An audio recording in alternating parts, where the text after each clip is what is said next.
श्री स्वामी समर्थ. आज आपण दत्त जयंतीच्या सप्ताहाचा 6वा दिवस अनुभवणार आहोत, ज्यात रुद्रयाग, मल्हारयाग, अखंड नामजप, भक्तिसेवा आणि दिवसभर चालणाऱ्या कार्यक्रमांची एक सुंदर सांगड आहे. हा ब्लॉग म्हणजे माझ्या सेवेतून घेतलेला अनुभव तुम्हाला शब्दातून देण्याचा प्रयत्न करतो.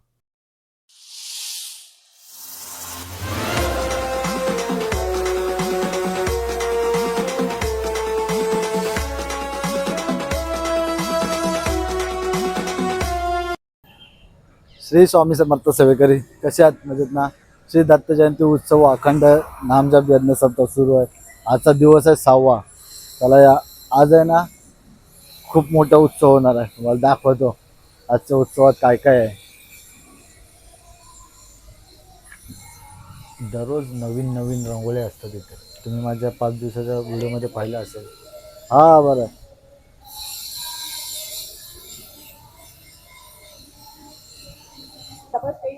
काल जर तुम्ही पाहिलं नसेल तर चंडी याग होता, ती व्हिडिओ सुद्धा पहा नक्की.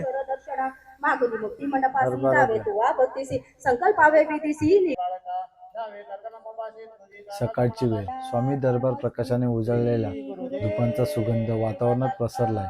सेवेकरी शांतपणे बसलेत, भक्त येऊ लागलेत. एका बाजूला गुरुचरित्र पारायण सुरू आहे. अध्यायाचे प्रत्येक शब्द जणू मनाच्या आतल्या खोल थरापर्यंत पोहोचतायत. वाचकाचा स्थिर आवाज आणि त्यासोबत भक्तांचे हलके मान डोलवणे, अशी भक्तीची लय तयार होते. आजचा विशेष यज्ञ तुम्हाला सांगितल्याप्रमाणे आज यज्ञ होणार. रुद्र व मल्हार याग. यज्ञकुंडाजवळ मंत्रोच्चार सुरू होणार आहे. धुरातून उठणारे दिव्य ऊप, आहुतीचा सुगंध, शांतपणे बसलेली भक्त मंडळी, पूर्ण परिसर ओम नमः शिवायच्या आवाजाने गुंजणार आहे.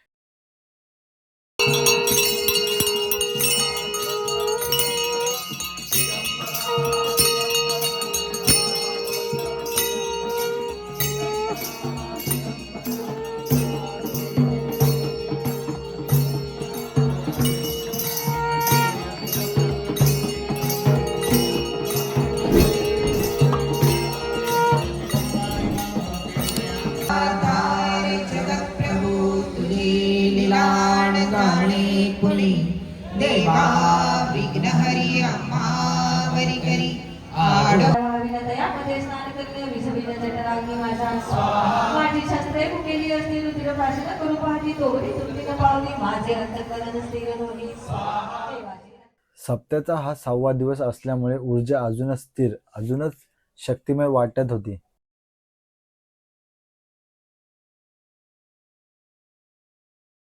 यज्ञ सुरू होण्याआधी भक्तांना प्रसाद म्हणून छास वाटप सुरू केले. हा क्षण नेहमीच खूप आनंददायी असतो. थकलेल्या भाविकांना, प्रवास करून आलेल्या कुटुंबांना थंडगार गोड छासचा घोट जणू नवीन ऊर्जा देतो. मीही त्यात वाटपात काही वेळ मदत केली. हातातल्या पात्रातून कपामध्ये पांढरा शुभ्र छास होताना एक वेगळीच तृप्ती वाटते, कारण सेवा हीच खरी पूजा. भक्ताच्या चेहऱ्यावरचा समाधानाचा भाव हेच सप्ताहाचे खरे सौंदर्य.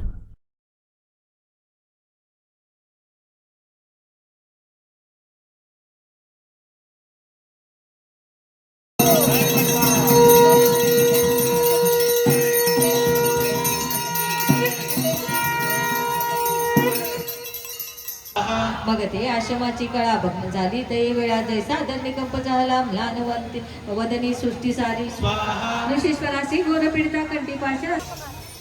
अध्याय 5. श्री गणेशाय नमः.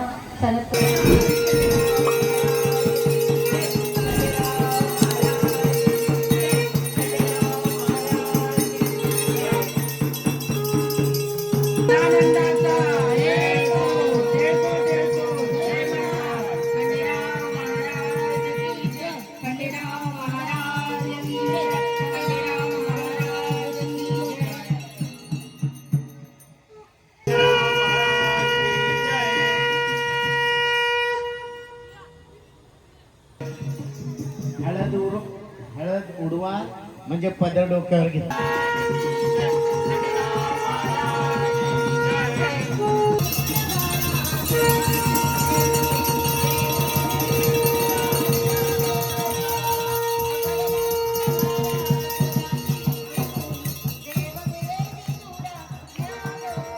मधला रियाज संपला आणि अचानक कार्यक्रमात एक सुंदर क्षण आला.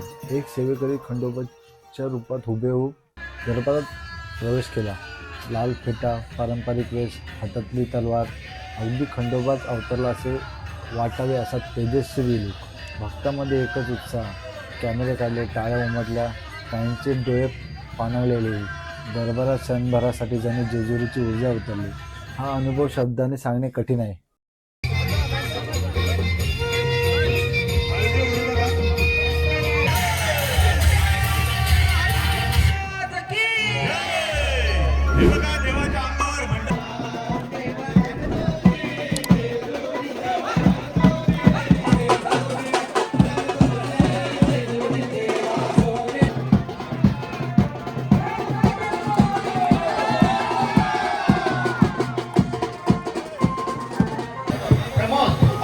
मोबाईल कोणाचा लावलाय?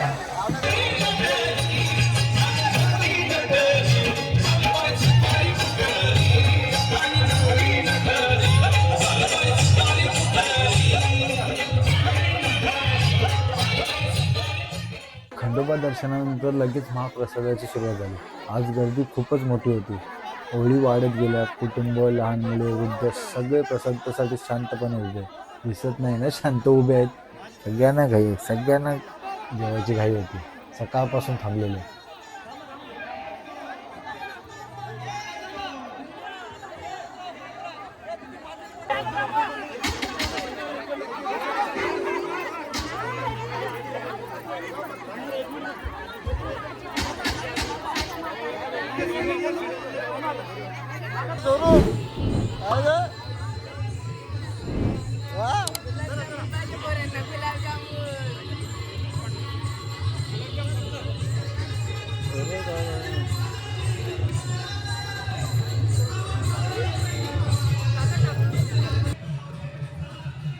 मी जेवण वाढण्याच्या सेवेत होतो.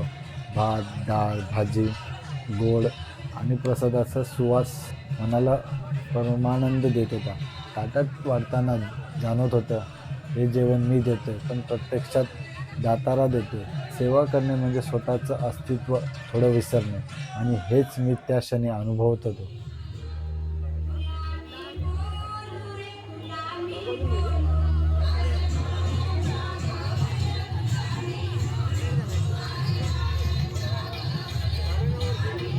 वाढून झाल्यावर थोडं मीही जेवलो. सतेजच्या सेवेनंतर गरम गरम प्रसाद म्हणजे आशीर्वादच. दरबार सगळा हळदीने माखलाय.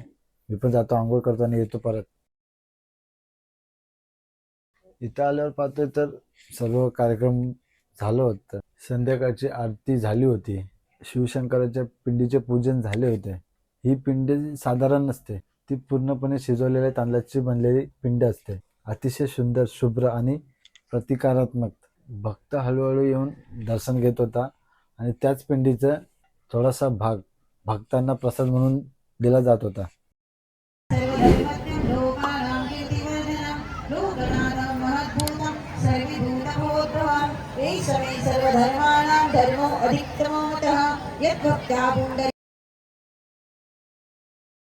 पुन्हा सेवेला सुरुवात.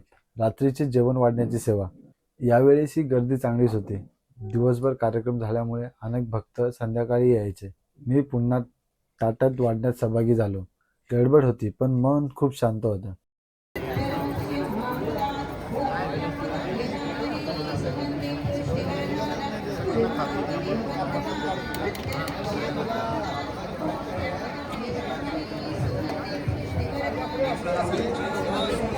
कधी भाजी, कधी भात, तर आता मी शिरा वाटत आहे. सेवा करत करत वेळ कसा गेला समजलं नाही. काही भक्तांनी आशीर्वाद दिले, काहींनी छान सेवा म्हणून आभार मानले. हे पाहून जाणवलं श्री स्वामी समर्थच या सगळ्यातून माझ्याकडून सेवा करून घेत आहेत. शिरा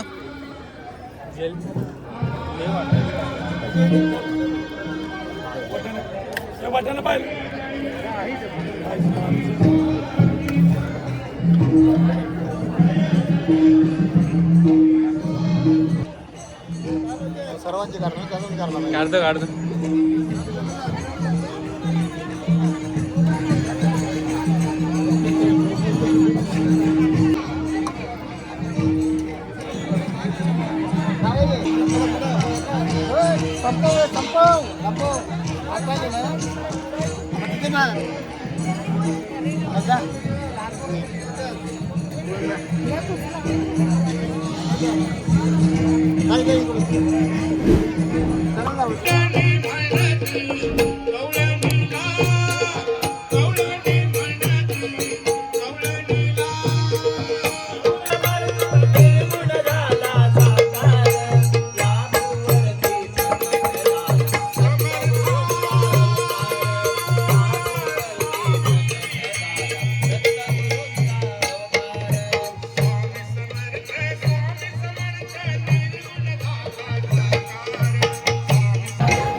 फुल थंडी बिंडी. पाणीपुरी खाऊन 400 प्लेट. 400 प्लेट. मग साधारण 11 वाजता सेवा संपली. थकवा होता पण मन मात्र खूप आनंदी होते. हा 6वा दिवस रुद्र आणि मल्हारी पारायण, नामजप, खंडोबा दर्शन, महाप्रसाद, आरती, पिंडी पूजन सगळं खूपच दिव्य होतं. माझ्या ब्लॉगमध्ये शब्दामध्ये हे मावले की नाही ठाऊक नाही, पण अनुभव मात्र तुमच्यापर्यंत पोचावा अशी इच्छा आहे. जर तुम्हाला हा भक्तिमय ब्लॉग आवडला असेल तर लाईक करा, शेअर करा आणि श्री स्वामी समर्थ कमेंट करा.